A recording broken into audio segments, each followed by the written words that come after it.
Nous voici pour l'atelier numéro 3 pour des territoires engagés, solidaires et durables. Aujourd'hui, on va discuter avec plusieurs associations, notamment la CORAC, le Club du Vieux Manoir, l'Union Rempart, Solidarité Jeunesse, France Volontaire. Voilà, plein de points de vue différents sur ce thème pour vous aider à mieux comprendre, à mieux vous projeter. Si vous avez des projets, essayez de savoir comment ça fonctionne, comment on monte tous ces projets pour pouvoir discuter ensemble, que vous puissiez avoir des idées pour votre année ou pour même des projets à monter sur le long terme. Donc, on va commencer. Le premier atelier, ce sera la CORAC, donc Christelle Saorès de la CORAC et excusez-moi, Pierre Bridel du Club du Vieux Manoir. Donc, il va d'abord y avoir une première présentation un peu globale de la CORAC pour les personnes qui n'étaient pas là pendant le premier atelier que nous avions eu où il y avait une petite présentation. Voilà, pour vous présenter un peu comment fonctionne la CORAC, les chantiers, l'accueil des volontariats et comment est-ce que cette association, elle s'inscrit dans une transition écologique, comment est-ce qu'ils l'appliquent sur leur chantier. Il y aura également une étude de cas avec le Pierre Bridel du Club du Vieux Manoir pour voir comment ça s'est construit sur une commune avec en plus une intervention d'une élue de la commune. Voilà, la construction du chantier, pendant, avant, après, comment est-ce que ça a impacté la commune, la vie touristique, la vie avec les habitants de la commune, etc. Donc, je vais laisser la parole à Christelle et Pierre qui peuvent présenter leur premier atelier. Bonjour tout le monde. Bonjour. Merci de nous recevoir aujourd'hui, merci d'être présent. Est-ce que Pierre est par là? Oui, bonjour à tous. Effectivement, donc voilà, nous allons présenter cette première intervention à deux voix avec Christelle. On va d'abord commencer par se présenter. Donc, je vais présenter Christelle. Christelle, du coup, qui est salariée de la CORAC, comme on vous l'avait dit. La CORAC, c'est la commission régionale des associations de chantier. Donc, elle y est chargée de mission. Christelle est engagée dans le monde associatif depuis son adolescence et a notamment participé à plusieurs volontariats à travers le monde, en Inde, au Maroc, en Espagne et maintenant en France. Et donc, quant à Pierre, donc, tu as 27 ans, tu es délégué régional du Club du Vieux Manoir dans la région Sud-Provence-Alpes-Côte d'Azur, qui est une association nationale fondée en 1952. Donc, Pierre a débuté en tant que jeune à 14 ans dans l'association. Et maintenant, donc, tu es directeur de site à Briançon sur des monuments vauban qui sont classés à l'UNESCO et tu es aussi secrétaire de la CORAC. Donc, je vous propose d'enchaîner sur une vidéo qui présente la CORAC ainsi que les chantiers de bénévoles. Donc, je vais vous donner le lien dans le chat, comme ça chacun peut la regarder de son côté. Ah ben, elle est actuellement dans le chat. Est-ce que tout le monde y a bien accès? Oui, c'est parfait, ça a été donné, Christelle. Super. Donc, je vous propose de se retrouver après cette petite vidéo.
Est-ce que c'est bon pour vous?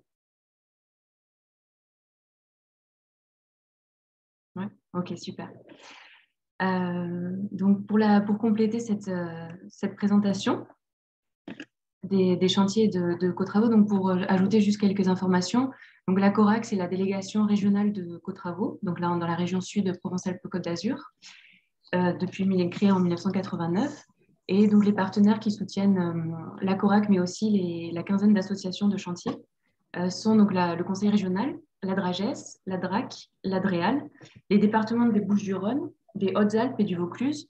Et aussi, donc, les chantiers sont soutenus par les communes et nous espérons prochainement aussi par l'Union européenne. Voilà, donc pour vous donner quelques chiffres concrets, donc 2021, ça a été une année qui a été une année encore touchée par les restrictions sanitaires, les contraintes sanitaires. Tout de même, il y a eu 42 chantiers organisés dans la région et 60 sessions de chantiers organisées.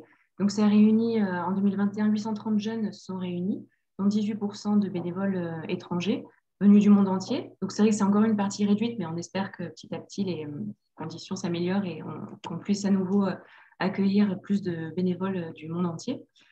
Et pour l'année 2022, donc, il y a 51 projets qui seront réalisés dans la région, avec 87 sessions dans tous les départements de la région. Et la liste en fait, des chantiers sera sur le site internet de la CORAC. Alors maintenant, je vous propose de passer à un cas concret, donc le club du Vieux Manoir. Pierre, depuis quand l'association est-elle présente dans le Briançonnais et comment êtes-vous arrivé ici, ou là-bas plutôt, au cœur des montagnes? Alors, notre association, du coup, est arrivée à Briançon en 1978. Nous avons été appelés directement par le maire de la commune qui avait entendu parler de l'association. Donc, la commune a été vraiment actrice dans la démarche et dans le partenariat qui nous lie maintenant depuis plus de 40 ans. Et donc, elle nous a demandé de venir du coup, pour restaurer ces monuments. Juste pour vous préciser un peu rapidement, donc, vous pouvez le voir là sur Briançon, c'est les deux photos de gauche qui apparaissent sur la projection. Donc, en fait, on est situé à 5 km de la frontière italienne. C'était une zone qui a été densément militarisée pour fortifier la frontière, puisque nous sommes en présence d'un col assez bas dans les Alpes. Donc, ça a été fortifié tout au long des siècles, et notamment par Vauban, du coup au XVIIe, XVIIe siècle, ce qui a du coup permis son classement à l'UNESCO, au patrimoine mondial de l'UNESCO, puisqu'il y a pas moins d'une dizaine de forts fortifiés qui sont présents sur tout le secteur. L'armée était propriétaire de ces forts jusque dans au début des années 70, et puis l'armée s'est retirée, du coup, comme c'est le cas dans de nombreuses zones de notre territoire, et les forts ont été récupérés par la ville, sauf que ça représentait un patrimoine bâti vraiment important, et la ville n'avait pas les moyens de les restaurer seule. C'est donc pour ça qu'il a fait appel à notre association. D'accord, très bien. Et donc, 40 ans, j'imagine que le Club du Vieux Manoir a été témoin d'une évolution des pratiques patrimoniales. Tout à fait. Donc, il faut savoir quand nous sommes arrivés, du coup, la commune souhaitait lancer une dynamique. Et quand nous sommes arrivés, en fait, nous étions les seuls à occuper les monuments. Donc, nous avons commencé par les restaurer. Puis après, nous avons commencé aussi par les animer, puisque le sujet de notre association, ce n'est pas seulement la restauration, mais c'est aussi l'animation et la mise en valeur des monuments qui sont restaurés, puisque du coup, c'est toujours plus intéressant du coup, de consacrer du temps à quelque chose qu'on peut partager du coup, avec les autres, avec les locaux, puis petit à petit aussi avec les touristes, puisque Briançon, du coup, est notamment plutôt connu pour sa station de ski, du coup, la station de Serre-Chevalier, qui draine un public important du coup, en hiver, et en été, ça fait le pendant. Du coup, avec au fur et à mesure, on a vu des services municipaux se créer. Par exemple, le service du patrimoine qui s'est développé. Ensuite, il y a eu l'obtention du label Ville et Pays d'Art et d'Histoire. Puis après, le classement à l'UNESCO. Donc, on a vu vraiment une évolution de l'intérêt local pour son patrimoine, qui existait déjà, mais vraiment qui s'est transformé ensuite en une puissance, on va dire, vraiment mobilisatrice, et qui après s'est entraîné de nombreux développements pour les habitants. D'accord, donc votre venue a été donc une super opportunité touristique pour la commune. On peut dire ça, effectivement. Donc, voilà, pas seulement nous, hein, mais c'est le partenariat, puisque du coup, comme nous sommes dans les réalisations de chantiers, du coup, avec nos jeunes, nous sommes soutenus par les services techniciens de la commune, donc les services techniques en premier lieu, puis après, maintenant, le service du patrimoine lorsqu'il a été créé. Donc, nous sommes vraiment tous ensemble acteurs complémentaires sur le terrain. Et effectivement, il y a des monuments qui sont maintenant largement visités. Donc voilà, il y a certains monuments comme le château où nous accueillons 10 000 visiteurs chaque été, sur lequel des visites guidées sont organisées du coup par le service du patrimoine tous les jours. Donc ça draine vraiment un public important qui vient rechercher du coup dans les montagnes, évidemment du coup le côté nature, mais aussi du coup qui peut s'enrichir culturellement et découvrir vraiment tout un pan de notre histoire. Et pour faire tout ça, combien de jeunes sont-ils venus sur vos chantiers? Alors, précisément dans le Briançonnais, puisque nous intervenons sur Briançon aussi, mais sur les communes avoisinantes, puisque du coup, nos chantiers que nous réalisons donc, sont vraiment multi. Comment je pourrais dire, enfin, on a vraiment beaucoup d'interventions techniques différentes. Donc, ça va de la taille de pierre, la remontée d'assises, de l'enduit, du badigeon, de la pose de vitraux aussi, de la restauration de cadrans solaires. Mais voilà, depuis 40 ans sur le Briançonnais, donc ce sont presque 8000 jeunes qui sont venus restaurer le patrimoine. Et plus largement, dans notre association, du coup, depuis 70 ans, nous avons plus de 150 000 jeunes qui sont venus pour restaurer des monuments historiques. D'accord, très bien. Et j'imagine que cela doit avoir un impact sur la vie économique, donc comme on en a parlé aussi, pas seulement sur la survie du patrimoine. Exactement. Donc, il y a dans un premier temps le côté, voilà, les forts qui sont ouverts au public et du coup qui drainent du coup des visiteurs. Et du coup, en fait, ces visiteurs qui viennent, la particularité de Briançon, c'est que certains forts sont vraiment situés au cœur de la ville. Et du coup, quand les gens viennent logiquement faire une visite de 2 heures, surtout dans les forts à Briançon, donc il y a beaucoup d'escaliers, ça monte beaucoup. Il y a du dénivelé, donc ils ressortent, ils ont envie, voilà, souvent ils arrivent, s'ils arrivent à 10 heures, 2 heures plus tard, il est midi, donc on a envie de manger, on a envie de se poser un peu, de reprendre un peu des forces. Donc forcément, du coup, ça profite à l'ensemble du coup, des acteurs locaux, donc les restaurateurs, les cafés, les bars quand c'est des visites du soir. Voilà, donc c'est vraiment tout ça, ça crée vraiment un dynamisme et ça permet aussi, du coup, quand on restaure les monuments, on réalise certains travaux, mais il y a certains travaux qu'on ne peut pas réaliser avec des bénévoles pour des questions de moyens, aussi vraiment des gros travaux. Donc là aussi, il y a des entreprises locales qui sont du coup rémunérées pour venir réaliser ces travaux. Donc là, on est aussi ce facteur-là. En fait, la présence du coup des chantiers de jeunes permet de créer une dynamique sur laquelle s'insèrent vraiment plusieurs acteurs et on est vraiment au cœur de la vie locale et c'est ça qui est aussi important et qui est aussi très intéressant dans ce genre de projet. D'accord, très bien. Merci pour votre témoignage, pour ton témoignage, Pierre. Et du coup, moi, ce que je me demandais, puisque du coup, j'ai un peu j'avoue que je suis un peu la tête dans le guidon tout au long de l'année. Je suis vraiment centré sur l'association. J'ai quelques exemples de ce qui se fait ailleurs, évidemment, puisqu'on fait partie du réseau de la CORAC, donc on a souvent des rendez-vous. Mais je sais que toi, Christelle, du coup, notamment par exemple pendant l'été, tu as pu te déplacer dans toute la région sur les différents chantiers. Et je me demandais si tu avais pu observer du coup des comportements ou des manières de faire qui se ressemblent. Voilà, il y a des choses qui se dégagent, quoi. Oui, en effet, c'est vrai que cet été, je suis allée rendre visite aux associations membres de la CORAC et j'ai constaté effectivement que les bonnes pratiques écologiques sont vraiment au cœur de leur quotidien et que c'est vraiment un moyen concret de sensibilisation pour les bénévoles par la pratique. Et donc, pour donner des exemples très concrets, en fait, les bénévoles sont briefés en début de chantier sur le recyclage. Et aussi, il y a toute une réflexion qui se lance en fait sur la consommation. Comme c'est le groupe qui organise les courses et la cuisine, ils sont vraiment sensibilisés. Et donc, ils sont sensibilisés notamment donc, à leur manière de consommer, au non-gaspillage, et ce qui fait qu'ils achètent en conséquence. Donc, la plupart du temps, auprès de producteurs locaux et bio, autant que possible. Et pour parler aussi de non-gaspillage, j'ai vu sur un chantier, par exemple, les jeunes avaient organisé un challenge. C'était chaque semaine, en fait, c'était le groupe qui avait la poubelle la plus légère avait gagné le challenge. Donc, c'est vrai qu'on arrive à des exemples concrets, voilà, des bonnes pratiques écologiques, on va dire, par la pratique, vraiment. Okay, c'est très intéressant. Et puis d'ailleurs, ça me fait penser qu'effectivement, on parlait de l'impact local, mais c'est vrai que quand on a 30 jeunes qui mangent beaucoup à cet âge-là, 30 adolescents, c'est aussi se servir du coup des produits locaux. Donc c'est aussi d'une certaine manière un impact qu'on a sur les endroits, notamment quand on va dans les petites communes. Et je me demandais du coup, donc ces pratiques sont liées aux thématiques des chantiers, des actions des jeunes en elles-mêmes, c'est ça? Oui, ça c'est les bonnes pratiques en fait que j'ai observées sur tous les chantiers, quelle que soit leur thématique. Mais en effet, il y a des thématiques de chantier, comme la protection de l'environnement et la préservation de la biodiversité.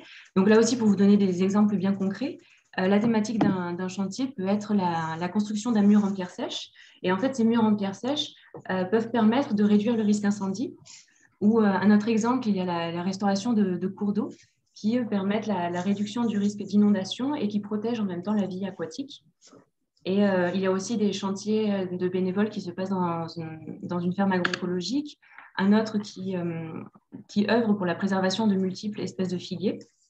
Donc bref, il y a de nombreux chantiers qui ont une réelle solution à la protection de l'environnement et protection de la biodiversité. Et aussi, il y a les matériaux qui sont utilisés pendant les chantiers, sont des matériaux durables, le bois, la chaux, et ils sont utilisés jusqu'au bout, si on peut dire. Et ce qui reste quand il y a des restes est recyclé, comme par exemple le bois qui est utilisé. S'il y a des copeaux, ils sont utilisés pour les toilettes sèches. Ok, donc c'est chouette parce que ça veut dire que aussi voilà, c'est ce que je pensais, mais là voilà, on est vraiment en présence de véritables actions d'éducation populaire qui sont du coup en plus, j'imagine, à destination de tous du coup. Et est-ce qu'il y a des liens directs entre les habitants des communes et les chantiers? Est-ce qu'ils s'inscrivent aussi dans les mêmes démarches que les jeunes dans un certain sens? Oui, tout à fait. Donc, les chantiers sont ouverts à tous et toutes. Il y a les chantiers adolescents pour les 13-17 ans et les chantiers adultes à partir de 18 ans et sans limite d'âge. Et par ailleurs, effectivement, les interactions entre les habitants sont très importantes. Ça dépend bien sûr de chaque commune, mais souvent les habitants prennent une part importante dans le chantier. Ils viennent donner un coup de main ou aussi ils viennent apporter parfois des ballons, des vélos, des repas. Et en fait, il se crée vraiment des liens, notamment à travers des repas internationaux. Donc, soit les habitants préparent à manger pour les bénévoles, ou sinon, c'est chacun qui apporte un repas aussi de chez lui, de une spécialité régionale ou de son pays. Et donc, ça crée de vrais échanges, effectivement, des bonnes pratiques. D'accord. Eh ben, c'est chouette parce que c'est ce qu'on retrouve d'une certaine manière sur le chantier de la Gentière-l'ABC. Donc, ce sont les deux autres photos de droite que vous avez du coup sur la présentation. Et en fait, donc là, on intervient dans une ancienne mine d'argent dont toutes les galeries ont été bouchées par de la terre suite à une crue qui a eu lieu au siècle dernier. Et là, il y a une initiative, encore une fois, une initiative locale de dégager les galeries pour pouvoir se réapproprier du coup ce monument, puisque c'est aussi un monument du coup témoignage du passé. Et donc ils avaient commencé, et là ils ont fait appel à des associations, donc d'abord à une association qui s'appelle l'AUI, donc ça fait 30 ans que l'AUI intervenait pour dégager les galeries, et puis nous avons pris le relais lorsque l'AUI est parti pour de nouveaux projets. Et c'est vrai que là, du coup, tout le travail des jeunes, ça a permis du coup de dégager cette galerie, de l'ouvrir du coup au public et d'en faire du coup maintenant une source de revenus pour la commune. Mais surtout, il y a cette dynamique, elle ne se fait pas seulement pendant les chantiers de jeunes, mais il y a aussi des week-ends. On appelle ça des week-ends bénévoles en fait, qui sont organisés régulièrement. Il y en a à peu près 3-4 par an, donc tous les 2 mois à peu près, plus la période de chantier, dans lesquels en fait il y a des bénévoles du club du Manoir qui viennent ouvrir avec des bénévoles de la commune, de l'Argentière-l'ABC, pour du coup continuer à dégager les galeries, puisqu'on en a dégagé déjà plusieurs kilomètres, mais il y a encore plusieurs kilomètres qui sont enfouis. Et c'est vraiment à ces moments-là qu'on se rend compte que vraiment cette énergie, voilà, on ne vient pas seul sur un territoire pour faire à la place, mais vraiment on vient faire avec. Donc ça, c'est vraiment chouette. Hein. Et ça me permet de dire que voilà qu'en plus, avec ce que tu viens de dire, que les jeunes qui sortent du coup d'un chantier de bénévoles sont vraiment du coup transformés en c'est des ambassadeurs, quoi, des ambassadeurs du coup, là, avec les exemples que tu as donné de la transition écologique, mais aussi de l'engagement, de la volonté aussi de partage. Et c'est eux qui vont du coup venir parler des chantiers, puisque ça, c'est ce qu'on a remarqué, effectivement, c'est le bouche-oreille qui est le premier canal d'information pour les nouveaux venus sur les chantiers. Voilà, c'est ce qui marche le mieux. C'est quand il y a un jeune qui va venir dire à son. Alors, moi, je parle des jeunes, puisque du coup, on fait nous principalement des 14-17 ans. Mais c'est un jeune qui va dire à son copain c'était trop chouette le club cet été, viens avec nous l'année prochaine. Et que l'année prochaine, du coup, ils sont deux.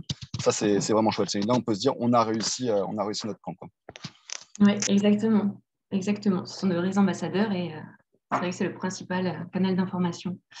Et je vous propose pour conclure cette intervention un témoignage donc, de l'élu de la commune de Malmort-du-Comtat dans le Vaucluse qui accueille un chantier depuis longtemps sur sa commune et qui a bien voulu témoigner.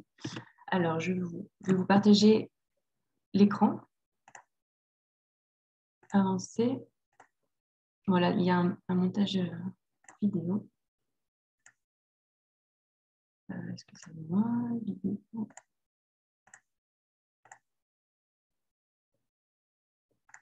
Est-ce que vous voyez l'écran? Ouais. Bonjour, Béatrice Verrier, je suis de la commune de Malmort-du-Cantat, qui est une petite commune rurale de 1800 habitants au pied de la face sud du Mont Ventoux.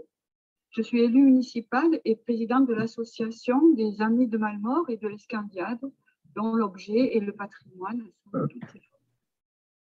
Nos paysages à Malmort sont riches en pierres sèches, comme un peu dans toute la région. Nous avons plus de 130 cabanes, par exemple, bourries, et une grande partie du territoire est constituée de restanques soutenues par des murs de pierres sèches. Jusqu'aux années 50-60, les paysans consacraient une partie de l'hiver, un peu comme partout, à restaurer les murs de leurs restanques de culture. Et puis, par nécessité, ils sont devenus des agriculteurs et ils ont abandonné leurs restanques, ils n'avaient plus le temps. Et on s'est dit que si rien n'était fait, dans 10 ans, toutes ces restanques ne seront plus que des talus informes pour faire courir les sangliers. Donc la commune, avec l'association l'AME, a souhaité réhabiliter ces paysages, bon, pour des raisons esthétiques, bien sûr, mais aussi pour contribuer à la biodiversité, à la lutte aussi contre les aléas climatiques, les inondations, l'érosion et tous les dégâts liés à l'eau. Et la tâche, bien sûr, est énorme, hein, puisque les restants, il y en a énormément. Et nous avons fait appel pour ça à la collaboration de la part qui nous a proposé de mettre en place des chantiers de bénévoles. Alors, outre les aspects évidents apportés par cette aide, hein, l'aspect technique et logistique, cette expérience a été très riche aussi sur le plan humain pour les habitants du village et aussi, bien sûr, et en premier, pour les jeunes que nous avons accueillis. Ça fait déjà 3 fois que nous faisons des chantiers avec la part. Ces jeunes sont d'origine sociale, et culturelle et géographique très diverses et ils partagent une belle tranche de vie avec des encadrants techniques et socioculturels qui sont toujours très sympathiques et très efficaces. C'est très, enfin, personnellement, je trouve très émouvant de voir au fil du temps ce groupe prendre forme, hein, enfin, de devenir de plus en plus soudé. Et puis de voir aussi à la fin du chantier leur émotion et puis leur fierté. Il y a toujours une très grande fierté du travail accompli. Et de voir que certains jeunes ont découvert le travail, parfois tout simplement, hein, et découvert qu'il existait d'autres possibilités de vie que leur vie habituelle. Et puis les habitants partagent avec eux des moments de convivialité. On rapporte des croissants, des fruits, des bons petits plats, on leur prête des vélos, on discute avec eux et c'est toujours très sympathique. Et c'est un événement qui maintenant commence à être connu dans le village. C'est toujours bien vécu et bienvenu. Et nous souhaitons évidemment poursuivre notre collaboration avec la part dans cette action. Voilà, donc j'espère que vous avez pu voir le témoignage en entier. C'est bon, Lorraine, ça n'a pas coupé? Ça a très bien fonctionné. Merci beaucoup, Christelle. Et du coup, on va passer aux questions. Alors, on a un peu moins de temps que prévu, mais n'hésitez pas, si vous avez des questions, soit écrivez-les sur le chat, soit levez la main. Christelle et Pierre sont là pour vous répondre.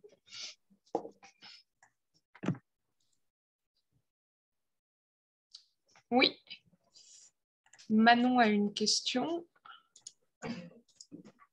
Bonjour. Bonjour. Oui, je me suis noté une nouvelle question parce que les présentations ont fait écho un petit peu dans ce que je peux avoir autour de chez moi comme chantier éventuel. Et du coup, je me demandais, comment dire, qui doit initier un chantier? Oui. Alors, en fait, la demande de notre côté, Pierre a dû partir, il a eu un problème, il ne capte plus, donc je vais répondre pour lui. Donc, de notre côté, en fait, c'est souvent la démarche des communes qui font appel au chantier. Ça marche souvent en fait avec le bouche à oreille, des communes qui ont accueilli un chantier et d'autres, qui en parlent, donc d'autres communes veulent également en organiser. Après, il y a des associations aussi qui demandent si elles voient un terrain propice, qui demandent à des communes, mais ça c'est un peu plus rare. Ce qu'on appelle la prospection, c'est quand même plus rare. C'est souvent les communes qui viennent vers nous ou un élu qui a été sensibilisé au chantier, qui lance le projet au sein de la commune. Et donc, il fait appel à la CORAC pour l'accompagner. D'accord. Donc, si j'ai une idée de chantier, je me rapproche de ma mairie qui fera la démarche. Et du coup, ma seconde question qui s'ensuit, en termes de financement, qui est-ce qui finance le gros du projet? Oui, alors, vous êtes dans quelle région? Je suis en Normandie. En Normandie, ok. Parce que en fait, chaque région et chaque partenaire institutionnel a ses modes de financement. Moi, je sais qu'en PACA, mais je pense qu'aussi en France, il y a vraiment un partenariat qui s'est fait entre les partenaires institutionnels et donc la CORAC, mais co-travaux, en fait. Ce qui fait qu'on a des temps de concertation avec les partenaires. Et normalement, en tout cas en région PACA, les partenaires financiers institutionnels sont la DRAGES, donc la délégation régionale académique. Ils ont changé de nom, à la jeunesse, à l'engagement et au sport. Après, il y a la DRAC aussi, qui est la Direction régionale des affaires culturelles. Il y a la DREAL aussi, la Direction régionale de l'environnement, de l'aménagement et du logement. Et aussi donc, le Conseil régional Sud-Provence-Alpes-Côte d'Azur. Et il y a aussi des départements en fait, qui soutiennent les chantiers et les communes. Bien sûr, les communes qui participent beaucoup à la mise en place et au soutien financier des chantiers. Et alors ça, peut-être que Philippe de Cotravaux, qui a une vue plus nationale, pourra aussi vous donner plus de détails sur le fonctionnement peut-être en Normandie. Oui, Merci maintenant beaucoup. je pourrais... Pardon, excusez-moi. Maintenant, je pourrais répondre. Là, on n'aura malheureusement pas le temps d'y répondre parce qu'on va passer une autre présentation, mais on pourra y répondre si vous souhaitez. Vous pouvez nous joindre vendredi exactement. Okay. Merci. Je voyais qu'il y avait une question dans le chat d'Adjibi, comment participer au chantier à partir du Bénin. Malheureusement, on ne va pas avoir le temps de répondre à cette question pour cet atelier. N'hésitez pas, le vendredi, il y aura un moment téléphonique. Donc, si vous avez des questions, n'hésitez pas à appeler les intervenants pour discuter un petit peu plus longuement. Mais là, on va passer au deuxième atelier, avec Adèle de l'Union Rempart, qui va nous présenter la réflexion de l'Union autour de la transition écologique, le livret blanc qu'ils ont créé autour de tout ça, et une présentation de l'association de la Colporteuse, qui est dans les Deux-Sèvres, et donc avec David Clément, qui est animateur socioculturel au sein de cette association. Et je vois qu'il y a également une intervention de Romain Brémaud, conseiller en insertion à la Maison de l'Emploi du Bocage. Je vous laisse continuer. Adèle, à toi. Merci Lorraine. Bonjour et merci à tous pour votre présence. Donc moi, je vais vous présenter effectivement Rempart très rapidement. Donc Rempart, c'est une union d'associations locales qui est répartie sur l'ensemble du territoire, comme vous pouvez le voir sur la carte à l'écran, et tout récemment en Martinique aussi. Et notre mission, c'est de mettre en valeur et transmettre le patrimoine grâce à ce réseau d'associations membres et nos partenaires internationaux. Et donc, pour préserver le patrimoine bâti et naturel, ainsi que les savoir-faire traditionnels, on met en place des actions collectives d'éducation, de formation, d'insertion, d'animation. Alors, pour vous donner quelques exemples concrets, on organise des chantiers de bénévoles en France et à l'étranger qui sont accessibles à tous, sans compétences. Et pour nous, on tient vraiment à ce que sur les chantiers, il y ait une mixité culturelle, sociale, intergénérationnelle. Et en plus, les chantiers, d'une manière générale, c'est un vrai vecteur de lien social, aussi bien entre les habitants et les bénévoles qu'entre les acteurs locaux et les associations, comme d'ailleurs vous avez pu le voir avec la CORAC et le Vieux-Manoir. Et du coup, un autre exemple d'activité, nos associations proposent des animations pour les scolaires et pour le grand public qui permettent de les sensibiliser au patrimoine et leur faire découvrir l'histoire des territoires. Et pour finir, on a aussi mis en place des outils de découverte des métiers du patrimoine, puisque justement, sur les chantiers, on découvre des techniques traditionnelles et donc on est face à des professionnels. Et donc, du coup, on voulait valoriser ces métiers qui ont longtemps été délaissés et qui pourtant offrent de belles opportunités d'avenir pour les jeunes notamment, puisque voilà, mais aussi dans des cas de reconversion. Et on pense pas souvent à ces métiers très valorisants et gratifiants. Voilà, donc pour en revenir à la présentation de Rempart, c'est aussi un mouvement d'éducation populaire qui favorise l'apprentissage de la citoyenneté et la prise de responsabilité à travers une démarche volontaire et bénévole qui permet à chacun de pouvoir être acteur de la société. Et pour finir sur la partie développement durable, nous, on pense que le patrimoine, c'est un formidable support d'éducation et d'adaptation au changement en cours.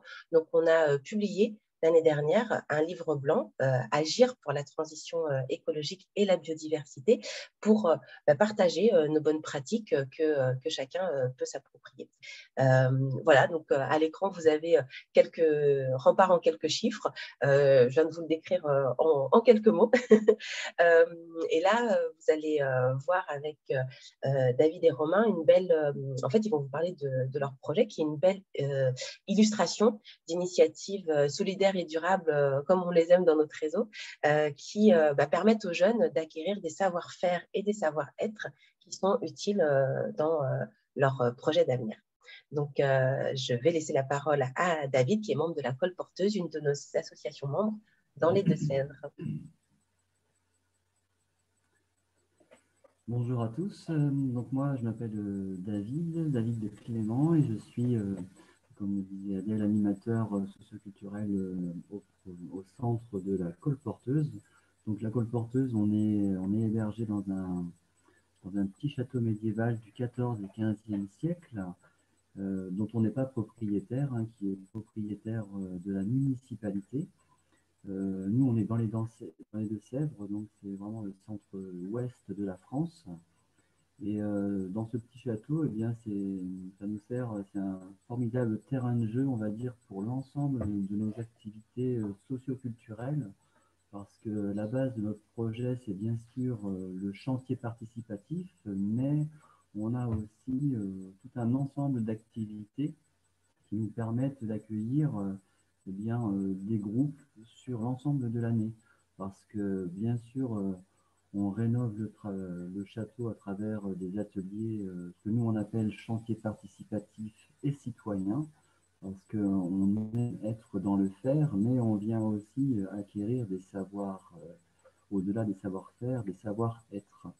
Donc, on attache beaucoup d'importance aussi à l'alimentation, comme on a pu dire aussi, au tri, à la manière de se comporter. On peut venir aussi faire du savon, on a une miellerie associative, on a une ludothèque, on peut aussi faire la cuisine. Voilà, tout un ensemble d'activités qui nous permettent d'accueillir des jeunes pour des projets divers et variés. On a aussi un jardin partagé, on a des animateurs autour de la permaculture. Voilà, tout un projet, on va dire, global dans ce terrain de jeu qui est le petit château de Sanzay.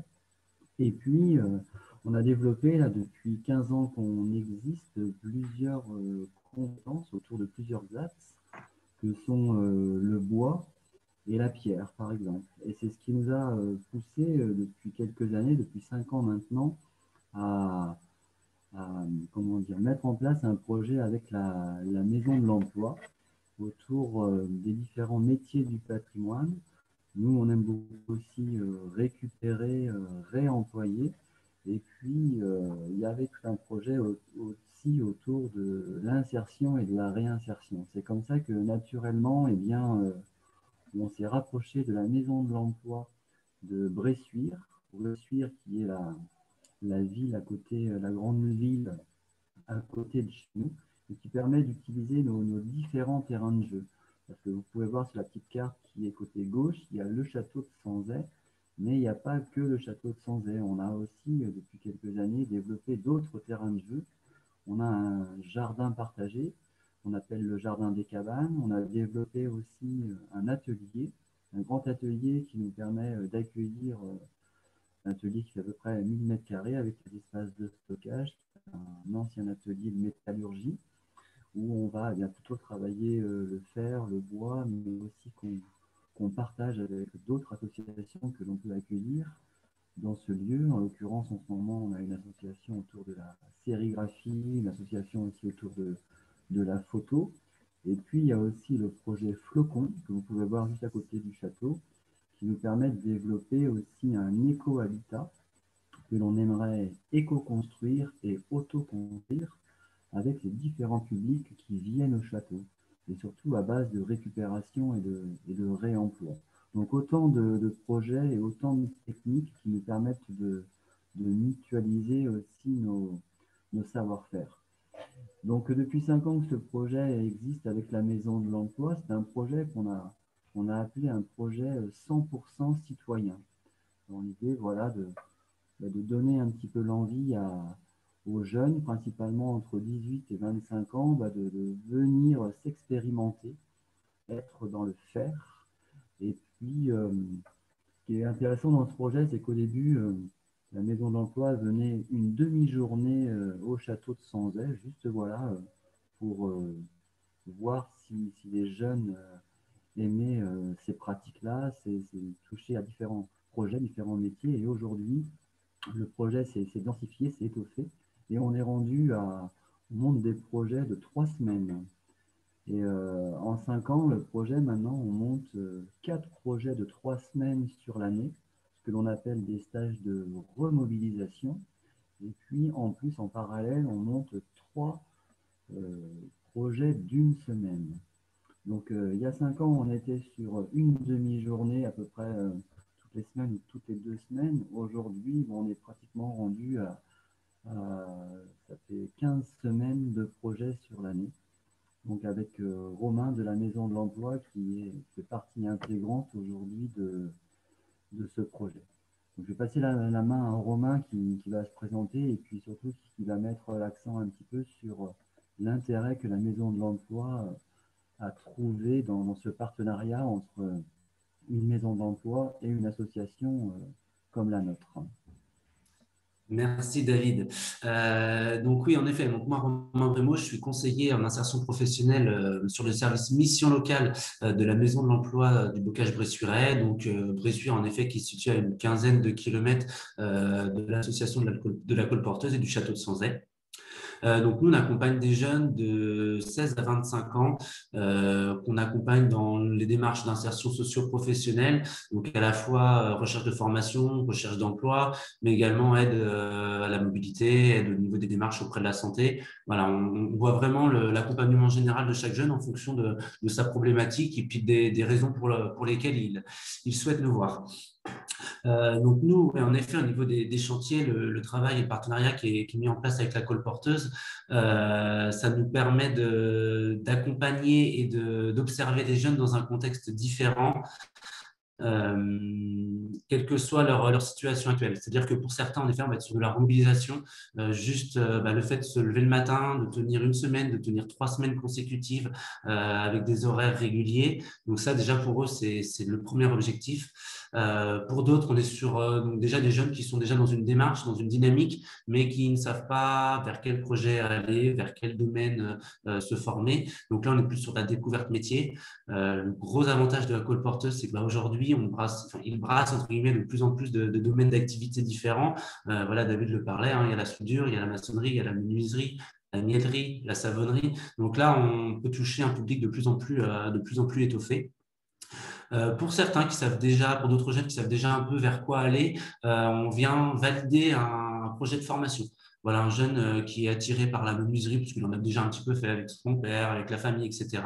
Mais on vient sur un stage d'1 à 3 semaines valider un peu ce projet-là. Et derrière, moi, je participe à l'accompagnement sur une orientation en centre de formation pour que le jeune puisse après avoir une qualification et se lancer dans le domaine de l'emploi.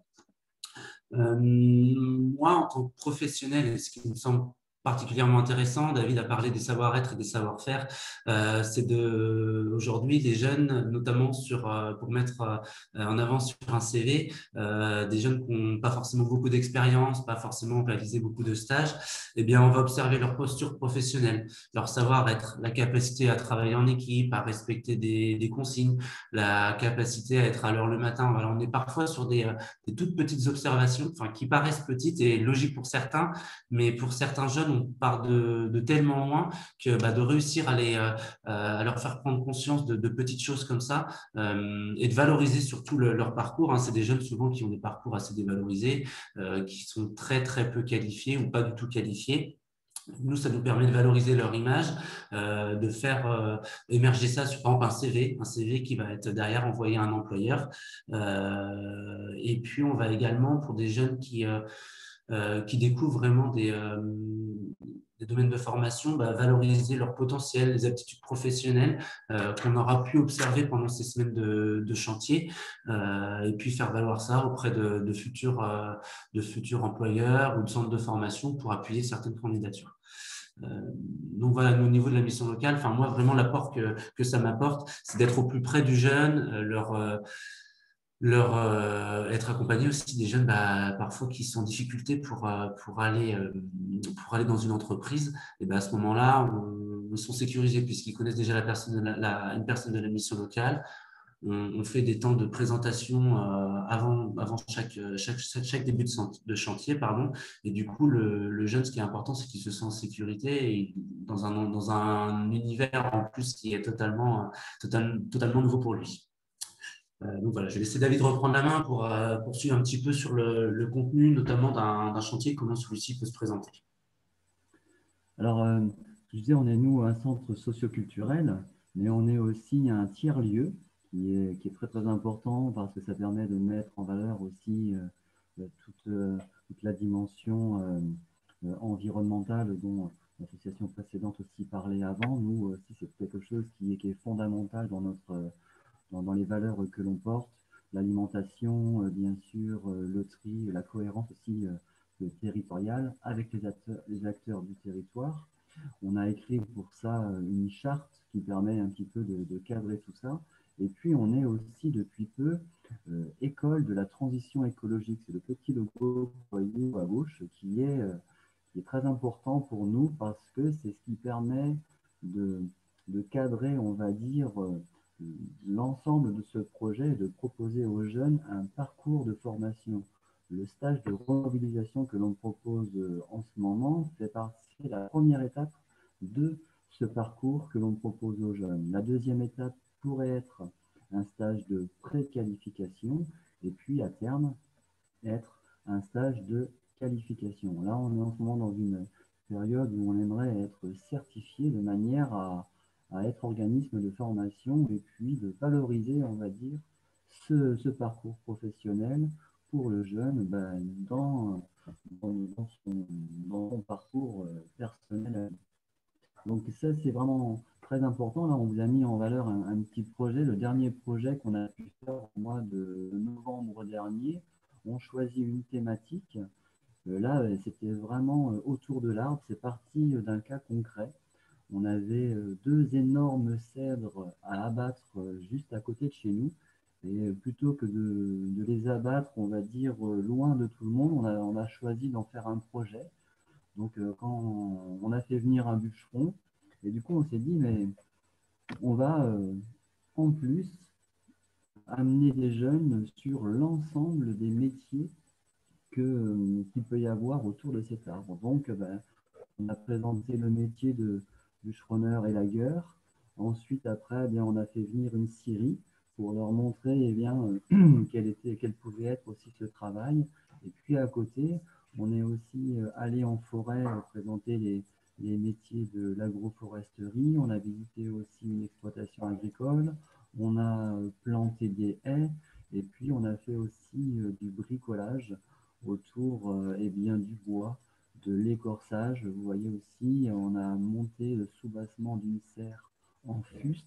Bref, tout un ensemble d'activités déclinées autour de l'arbre pour pouvoir montrer aux jeunes tout un panel de métiers autour de la transition écologique, qui est pour nous aussi un domaine très très important. Le prochain chantier de 3 semaines, il est autour de la maison. C'est-à-dire, là, on va présenter plutôt des métiers en lien avec l'isolation, l'électricité, la plomberie, l'aménagement, l'agencement. Voilà, à chaque fois, on essaie de varier les activités tout en impliquant des acteurs du territoire. L'ensemble des intervenants font partie du bassin d'emploi, on va dire du bocage bressuirais. Et ça, c'est pour nous quelque chose de très important parce que nos jeunes aussi sont en recherche de stages, d'expériences, de contacts. Et le fait de s'ancrer sur le territoire, c'est aussi notre objectif premier en tant que centre socio-culturel.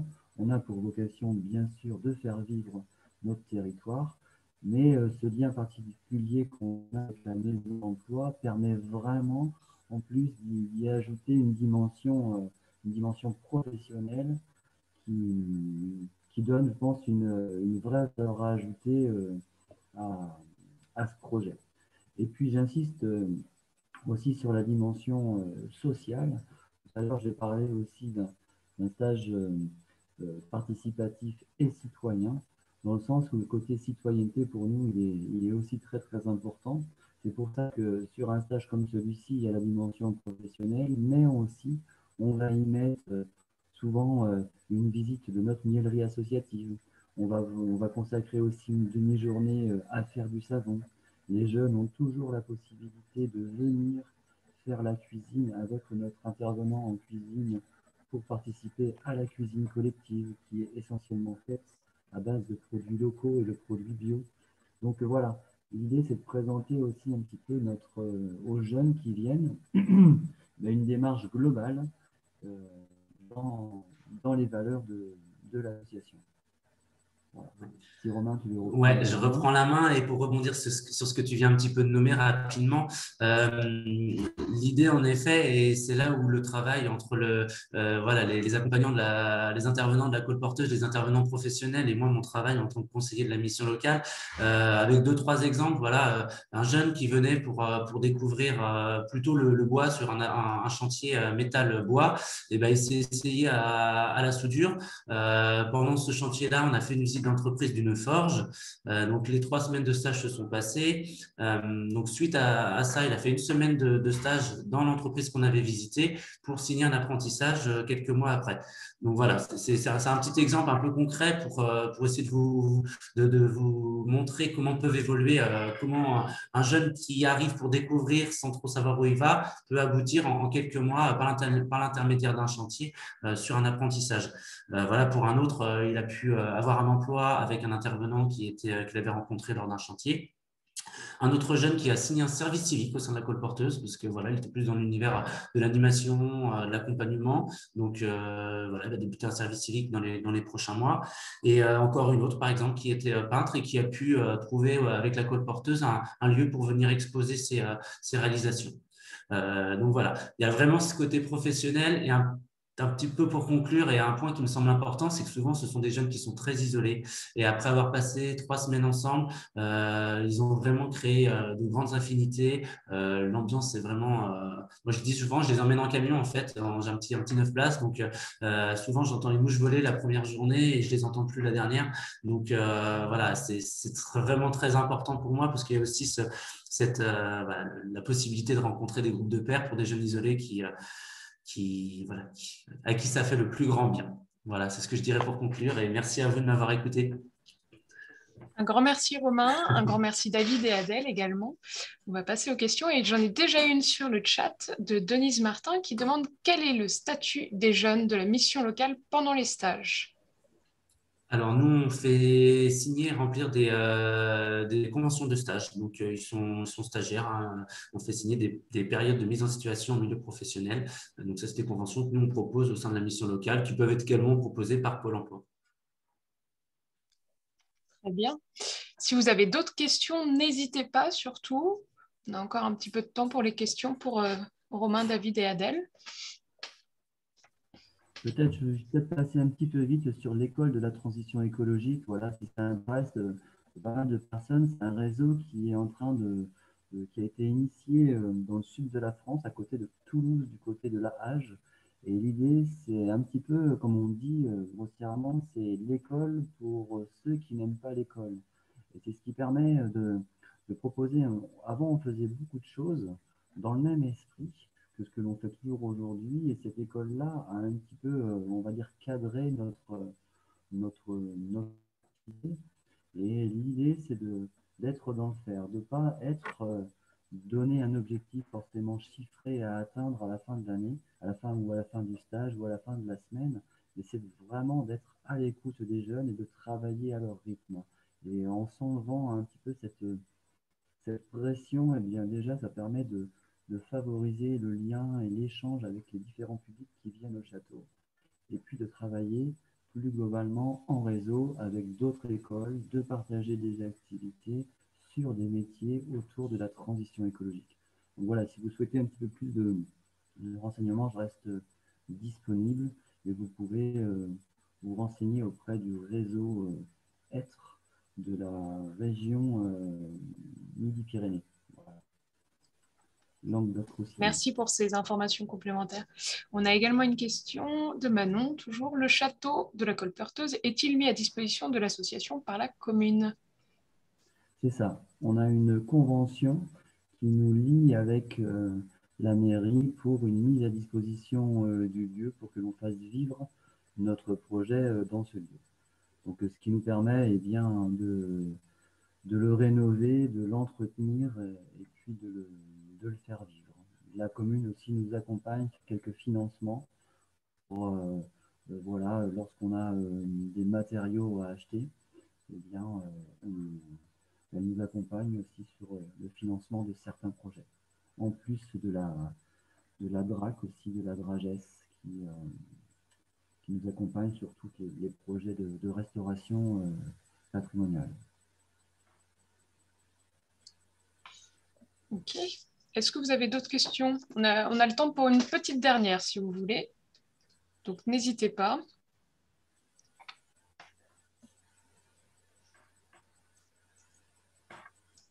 Non, pas de questions? Dans ce cas-là, on va passer à l'atelier suivant. Donc, je veux bien qu'on passe à la slide suivante, s'il vous plaît. Et ça va être Solidarité Jeunesse, ils vont nous présenter leur projet qui s'appelle Involve. C'est le volontariat environnemental et culturel pour l'accueil des réfugiés et comment ces projets de volontariat peuvent avoir un impact à la fois sur les migrants qui sont accueillis et sur les populations locales. Donc, je vais laisser Anne nous faire une petite présentation du projet et vous pourrez poser vos questions, toujours la même chose, à la fin de l'atelier.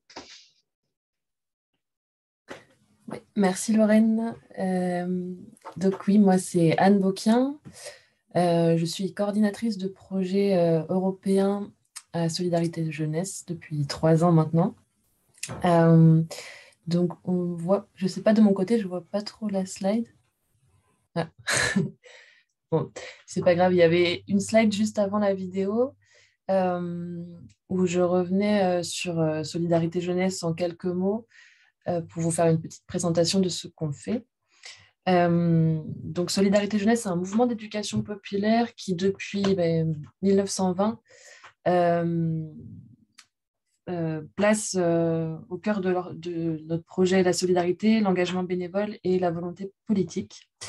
On organise des projets de volontariat et de chantiers internationaux en France et avec nos partenaires à l'international. Et donc, pour ce qui est de nos activités en France, en fait, on a 8 délégations dans différentes régions qui sont situées dans des espaces ruraux, plutôt isolés. Et ces délégations accueillent tout au long de l'année des volontaires internationaux et des volontaires locaux. Et surtout, donc, font sur le territoire, ils proposent des activités de chantier sur différentes thématiques du chantier environnemental, sur la thématique de l'éducation, du social ou de la rénovation. Et l'idée, c'est de faire vivre le vivre ensemble, le faire ensemble sur ces lieux et d'expérimenter aussi la vie en collectif. Voilà. Et un point important de nos projets, c'est la volonté de permettre l'accès de toutes et tous au volontariat et de permettre la mixité sur nos projets.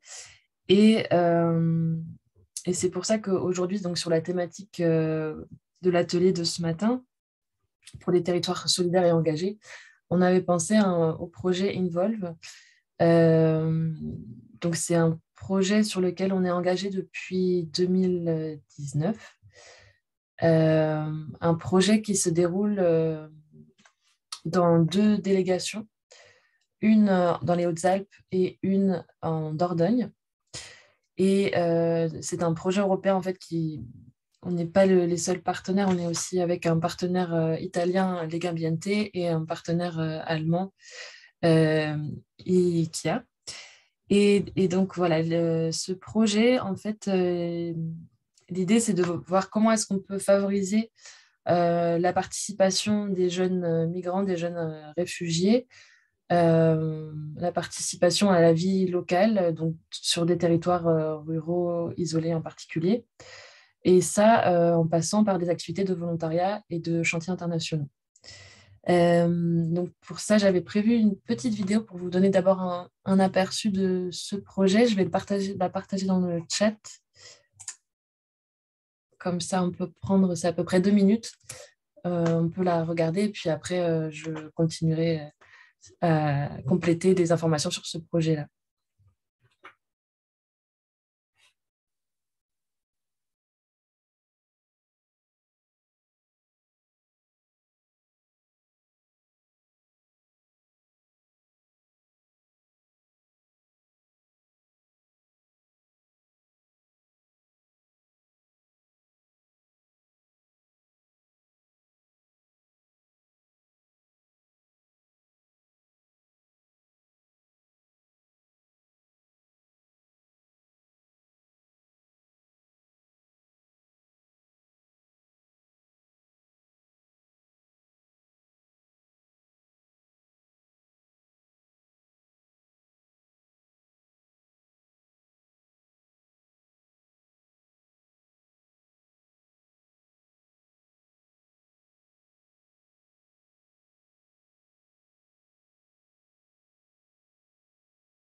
Alors, je ne sais pas si vous avez eu le temps de regarder la vidéo.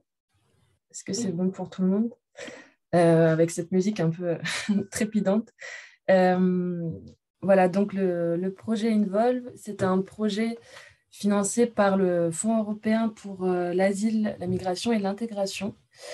Donc, comme vous avez vu sur la vidéo, il y a des actions. C'est un projet en fait d'expérimentation qui se déroulait sur différents territoires pilotes. Et donc, il y avait 3 niveaux territoriaux différents. On avait une expérimentation à Berlin, en fait. Donc ça, c'était pour le niveau grande ville en Allemagne. En Italie, c'était sur des villes de taille moyenne. Et pour la France, donc pour nous, c'était sur 2 territoires ruraux qui sont donc la commune de Veynes dans les Hautes-Alpes et la communauté de communes de Saint-Olay en Dordogne. Et donc sur les 2 ans, en fait, l'idée, c'était de développer des activités permanentes de volontariat qui allaient pouvoir permettre la rencontre des participants locaux et de personnes réfugiées. Et en fait, si on a ces 2 territoires en France qui correspondent pour nous à la délégation de Sémévol en Dordogne et la délégation de Village des Jeunes dans les Hautes-Alpes, si toutes les 2 ont accepté de participer au projet, c'est qu'en 2016, donc il y avait un contexte de crise migratoire assez forte, avec de nombreux réfugiés notamment qui ont traversé la frontière entre l'Italie et la France, et qu'on avait de vrais besoins concernant l'accueil de ces nouvelles personnes sur les territoires, sachant que c'était des territoires ruraux qui étaient dépourvus, qui n'avaient pas beaucoup de services d'accueil ou d'associations pour pouvoir accompagner les bénévoles sur ces problématiques d'accueil. Et donc voilà, c'est aussi dans ce contexte-là que ça s'inscrivait. Et les activités de chantier, donc Solidarité Jeunesse, comme je vous disais tout à l'heure, nous, notre cœur de métier, c'est les chantiers internationaux. Donc chaque année, on propose à peu près 80 chantiers internationaux.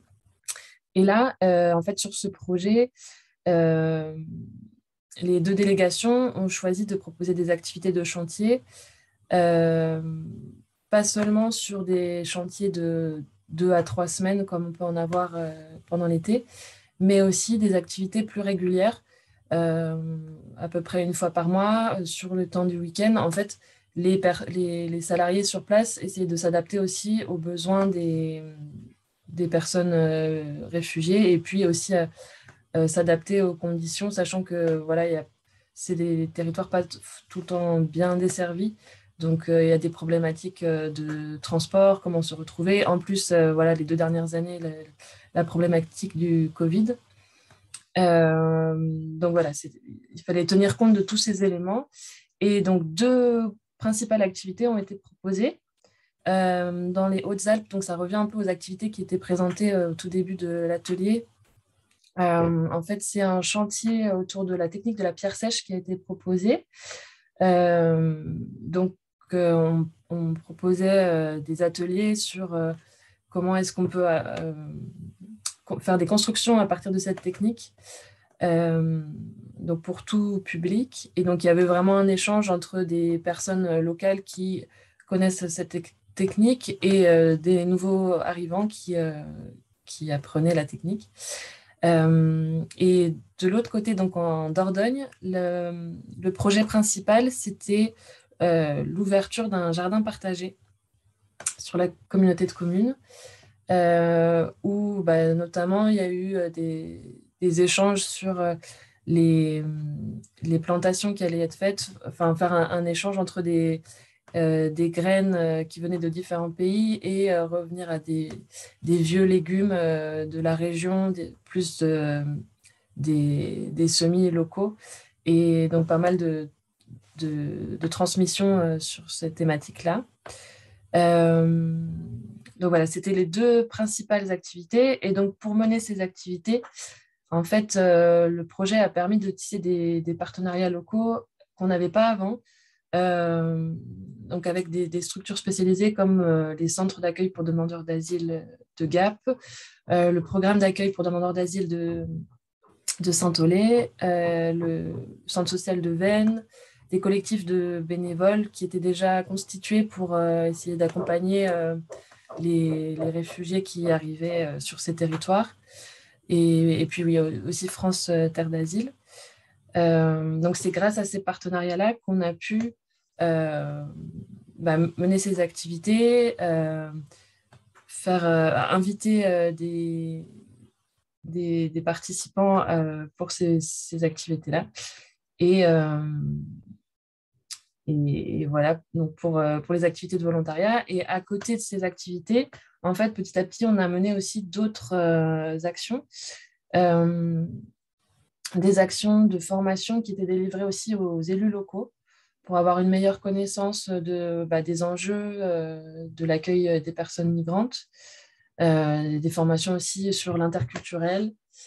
Et les autres actions, c'était aussi en dehors des temps de chantier, de créer des temps de repas internationaux.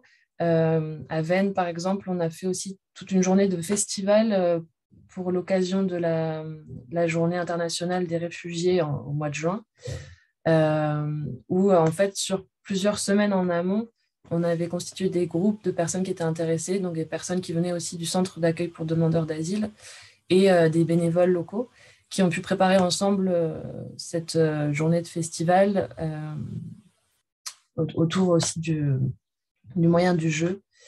Voilà. Et donc ça, c'est pour les différentes activités qui a pu avoir lieu.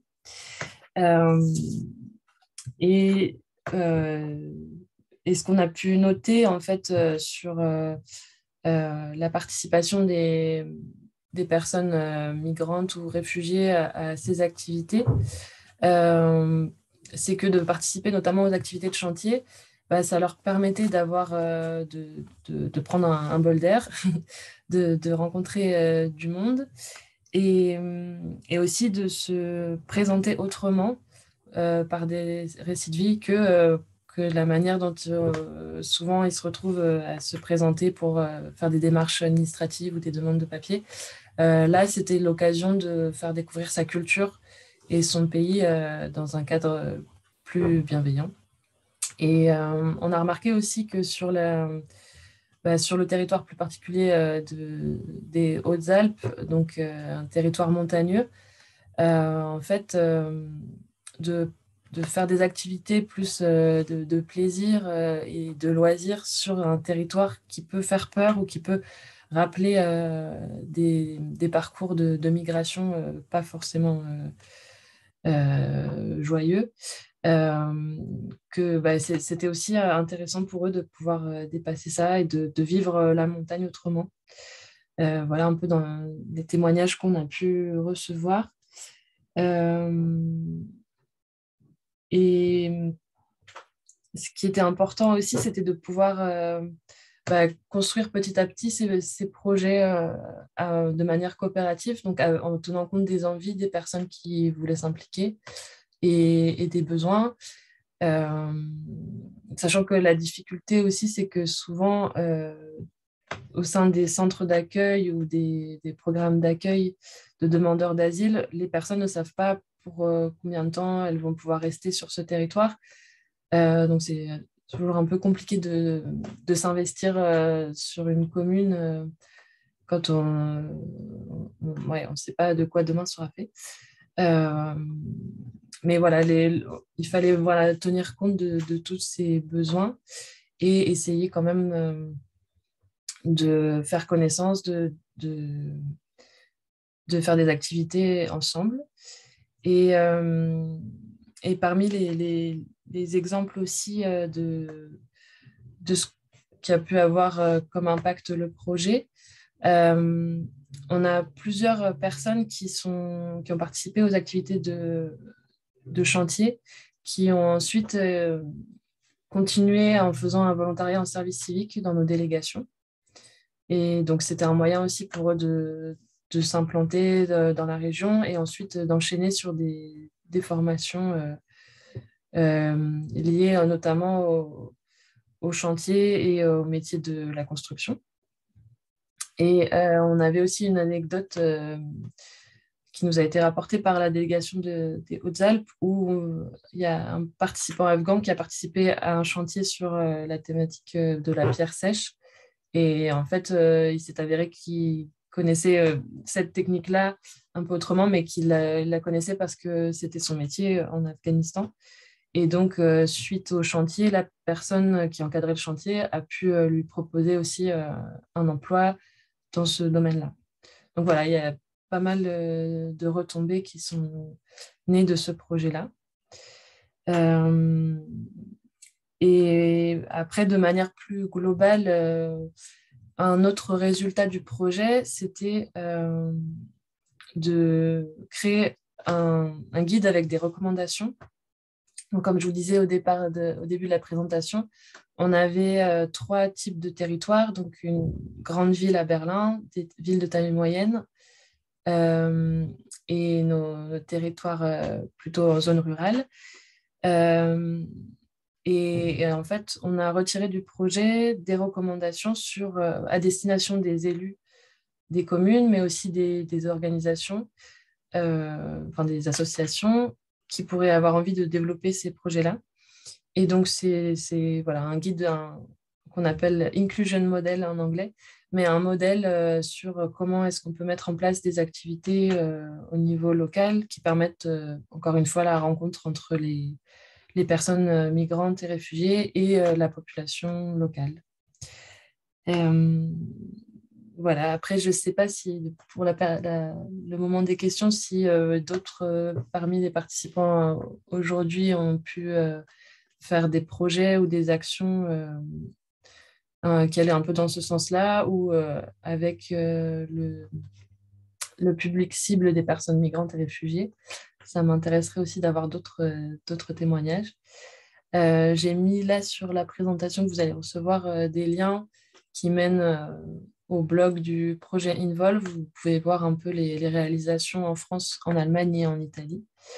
Et si vous avez d'autres questions, n'hésitez pas à me contacter. Et aujourd'hui, Niels de Sémévol, donc la délégation en Dordogne, et Clotilde de la délégation Village des Jeunes en Haute-Alpes n'étaient pas disponibles. Mais je pourrais aussi vous mettre en relation si vous voulez avoir plus d'informations sur plus concrètement ce qui a pu avoir lieu sur leur territoire. Voilà pour moi. Et merci pour votre écoute. Un grand merci Anne pour cette présentation.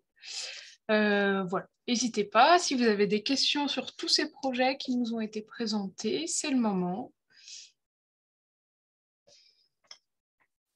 Je laisse un petit peu de temps si certains.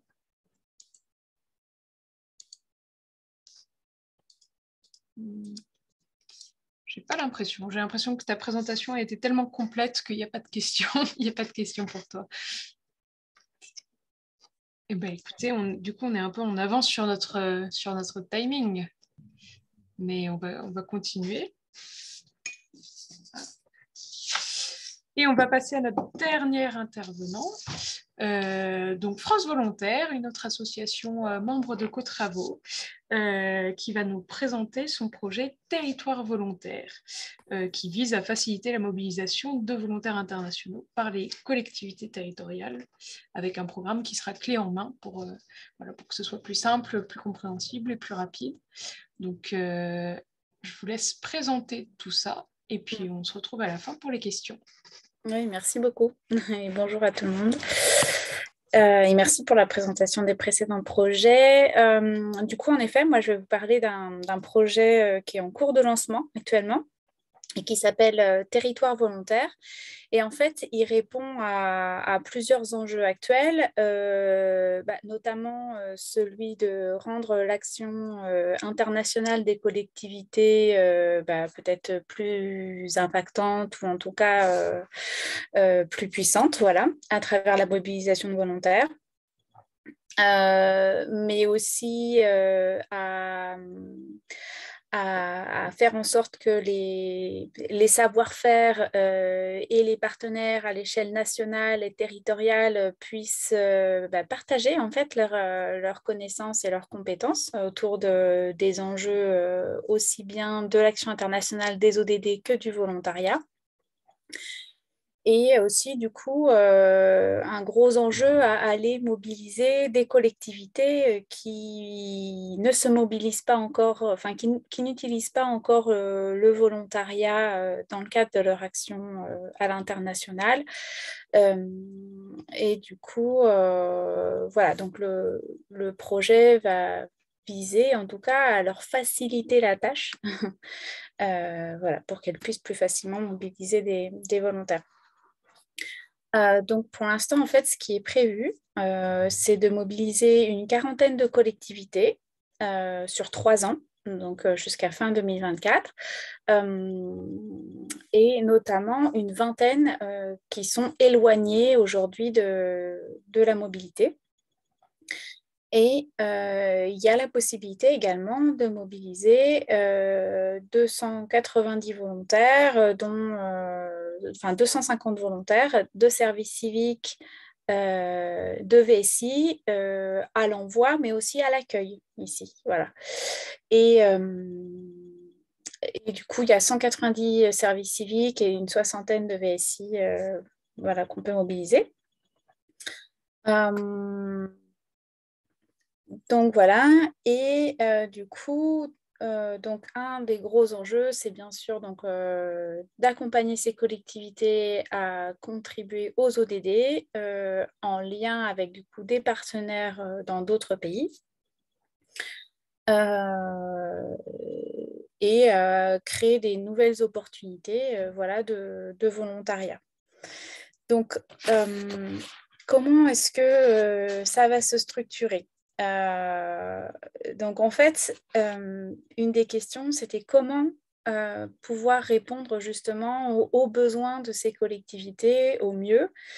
Donc, ce qui va se passer, c'est qu'on va travailler en fait à mettre en place un réseau d'opérateurs de proximité qui seront là pour accompagner donc ces collectivités. Donc, ces acteurs actuellement sont en cours d'identification. Il y a un appel à manifestation qui avait été lancé hier.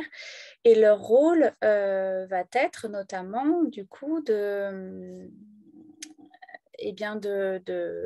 proposer un accompagnement clé en main à destination des collectivités voilà, qui veulent travailler avec eux.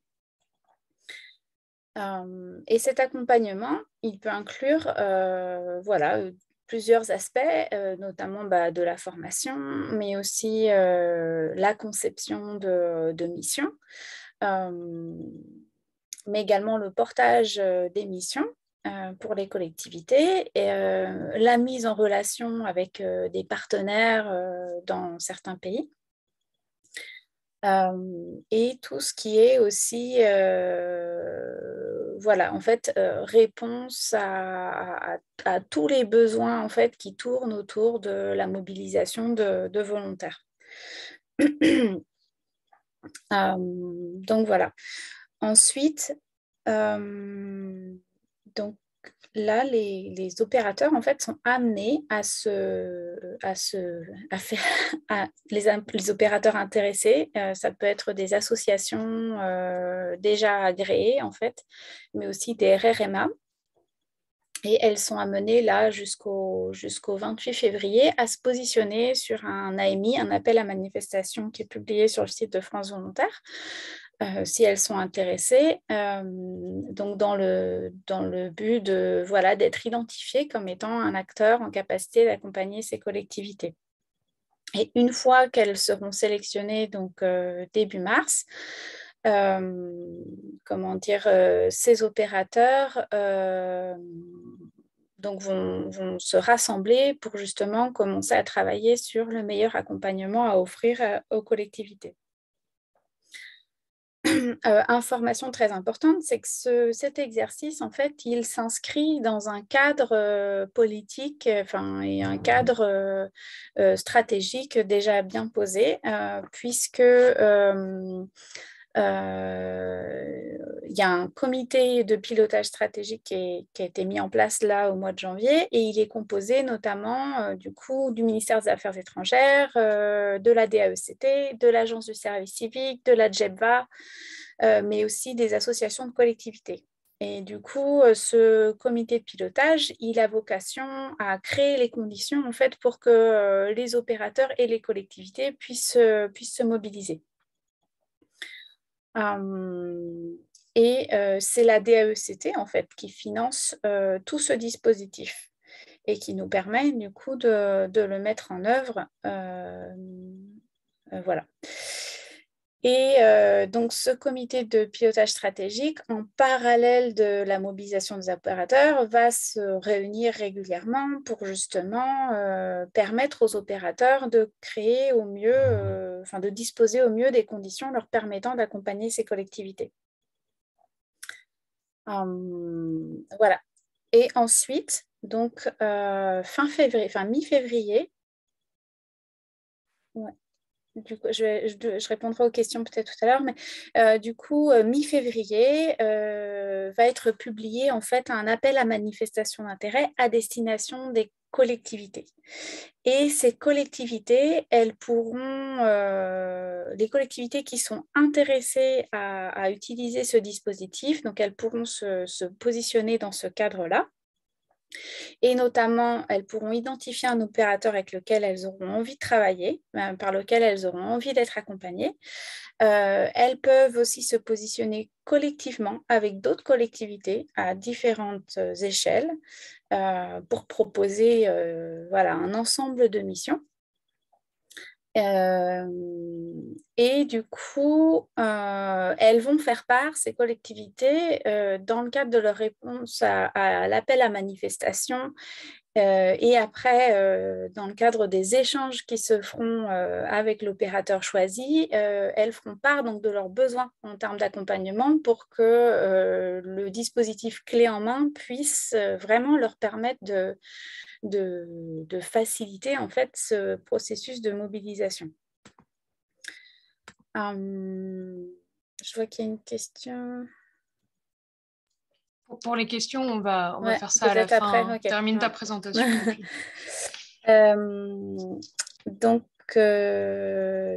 voilà, qu'est-ce que je veux dire? Et oui, et du coup, là, les opérateurs et les collectivités, elles devront présenter, elles devront construire donc, avec les opérateurs des vrais projets d'engagement des volontaires, donc des projets incluant des partenaires, incluant des thématiques ciblées, permettant justement, leur permettant en fait de concrétiser leur action à l'international. Qu'est-ce que je voulais dire? Donc voilà. Et ces collectivités, l'idée, c'est vraiment qu'elles puissent mobiliser en fait un grand nombre de volontaires à travers ces opérateurs. Et qu'elles aillent au-delà de la mobilisation d'un ou deux volontaires. Voilà. Et donc voilà, et normalement, à partir donc la contractualisation et l'accompagnement par les opérateurs vont se dérouler en fait d'avril jusqu'au mois d'août. Et en septembre, donc les volontaires devront être déployés.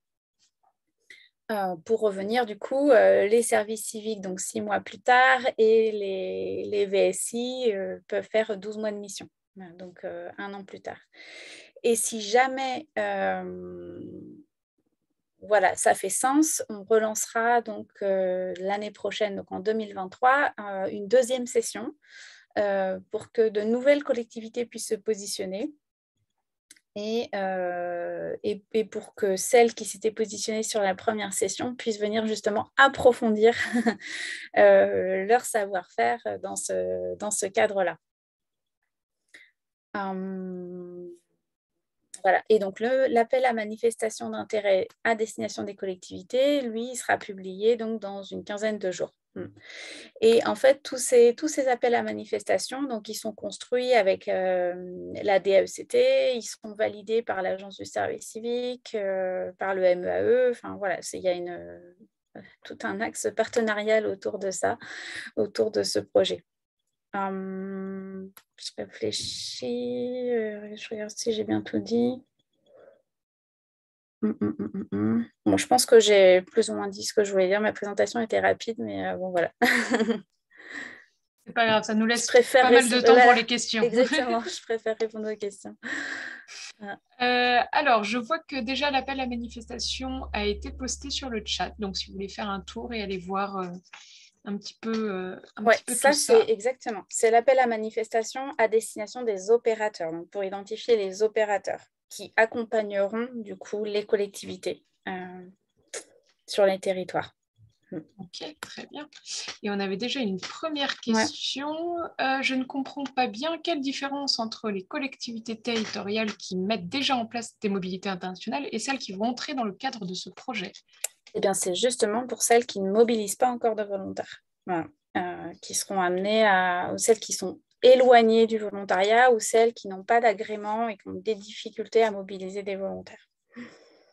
Okay. N'hésitez pas, s'il y a d'autres questions, c'est le moment.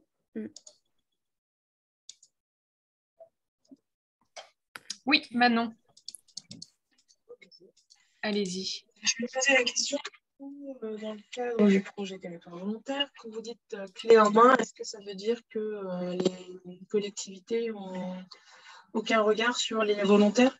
En fait, je pense à ça parce que je me dis que dans ma commune, il y aurait peut-être un chantier à faire, mais qu'il n'y aurait pas les moyens humains pour tout ce qui est organisationnel. Et moi, par exemple, je sais que je peux avoir des jeunes de la commune à impliquer. Donc, je voulais savoir s'il y avait un droit d'appuyer des candidatures pour les volontaires ou c'est forcément international? Non. Du coup, là, c'est que de l'international. Donc, c'est soit pour des départs vers l'étranger, soit pour de l'accueil ici, en France. Donc, l'accueil de jeunes de d'autres pays. Donc voilà, mais sinon, en fait, les collectivités, même si c'est un programme clé en main et que les opérateurs vont proposer des temps de formation et un accompagnement, les collectivités, elles ont plus qu'un droit de regard en fait sur ce qu'elles passent parce qu'elles vont co-concevoir. Donc, l'idée, c'est qu'il y ait une vraie collaboration entre opérateurs et collectivités qui se mettent en place pour justement permettre de construire des projets, quoi. Des partenariats. Alors, j'ai une autre question qui m'a été envoyée directement de Denise Martin. Les opérateurs peuvent être des centres socio-culturels, des missions locales. Merci de préciser le type de structures qui peuvent se mobiliser. En fait, du coup, dans l'appel à manifestation, c'est précisé, mais en tout cas, un des critères primordiaux, c'est qu'il faut que ce soit des organisations qui sont agréées service civique et ou VSI. Et si la structure, elle est seulement agréée service civique, par exemple, ou seulement agréée VSI, on va l'encourager à créer un partenariat avec une autre structure qui est complémentaire, du coup, qui est soit agréée VSI, soit agréée service civique, pour justement être en capacité de proposer un accompagnement complet, en fait, à destination des collectivités.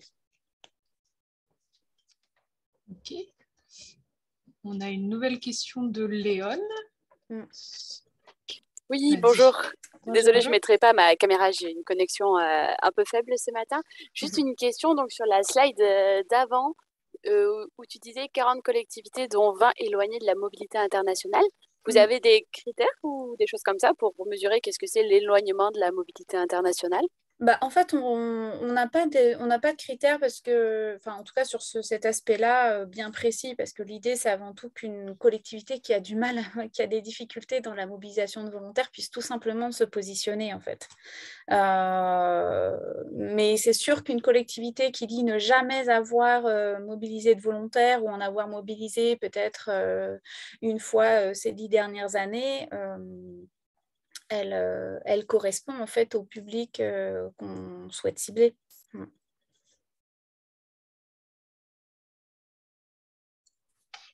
Très bien. Est-ce qu'il y a d'autres questions? N'hésitez pas, même sur les ateliers précédents, si vous avez voilà, des questions sur des projets que vous voulez monter. Voilà, on est tous réunis ici, donc n'hésitez pas si vous avez des questions, c'est le moment.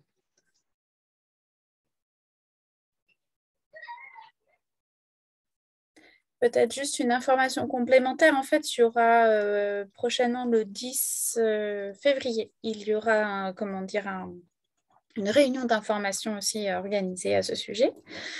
Donc, c'est pareil, je pense que le lien sera mis sur le site de France Volontaire, sur le 10 février de 11h à midi. Donc, voilà, pour avoir plus d'informations.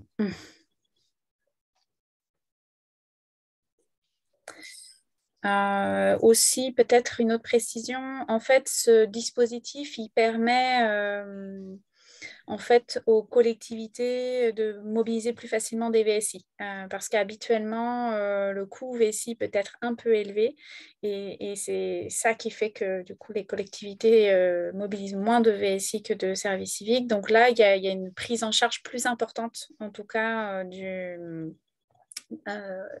des missions de volontariat de solidarité internationale. Je vois qu'il y a... Oui. Oui, encore. Non, mais allez-y. Ah non, c'est très bien. Je suis en train de me noter plein de questions, mais bon, c'est plus le détail. En fait, j'ai une idée qui me vient à comparer par rapport à un bâtiment qui a brûlé, qui fait partie du patrimoine local, mais qui appartient à un particulier. Je voulais savoir si du coup, même en passant par les collectivités et avec le propriétaire, des chantiers étaient possibles, même si dans le cadre d'un propriétaire particulier. En fait, une fois de plus, en fait, ce projet il doit être vraiment relié à l'action des collectivités, en fait, à l'action locale et internationale des collectivités. Donc, en tout cas, moi, je ne suis pas en capacité de prendre position par rapport à ça. Par contre, c'est avant tout la collectivité qui doit établir si c'est un projet qui rentre dans son cadre d'action ou pas. Merci. Oui, merci du partage. Oui, en effet, vous avez le lien pour la réunion d'information le 10 février de 11h à midi. Ouais. Parfait. Eh bien, écoutez, s'il n'y a pas d'autres questions, on va terminer un peu plus tôt, mais ce n'est pas grave. Donc, merci en tout cas pour vos questions. Je vous laisse passer à la slide suivante. Voilà, donc on va vous mettre un petit questionnaire pour savoir un petit peu ce que vous avez pensé de cet atelier, des intervenants, comment est-ce que ça fonctionne pour vous, si vous voyez des choses à améliorer. C'est toujours bon à savoir. Il se trouve dans le chat. On va également vous l'envoyer par mail parce que vous aurez un mail récapitulatif qui vous sera envoyé dans la journée. Vous aurez également possibilité de revoir cet atelier avec des récaps ainsi que tous les ateliers de la semaine. Et on se retrouve demain pour le dernier atelier de cette semaine d'information à destination des professionnels. Alors, les informations pour Co-Travaux.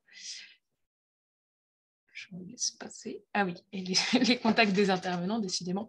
Voilà, les intervenants qui seront disponibles vendredi matin de 10h à midi. Si vous avez des questions, n'hésitez pas à les appeler, ils sont là pour ça. Vous retrouverez également toute cette présentation dans le mail, donc il y aura moyen de récupérer les informations là-dessus. Voilà, et le dernier atelier de jeudi 3 février, comment mettre en place des projets. Donc, si vous avez des questions, par exemple, les multiples questions que vous avez pu avoir, Manon, clairement, ça va être le moment pour vous demain pour poser toutes ces questions, comment mettre en place des projets. Et on se retrouve à 10h. Je vous laisse prendre toutes les informations qui sont sur le chat. Un grand merci à Philippe qui est en train de vous mettre tout ça.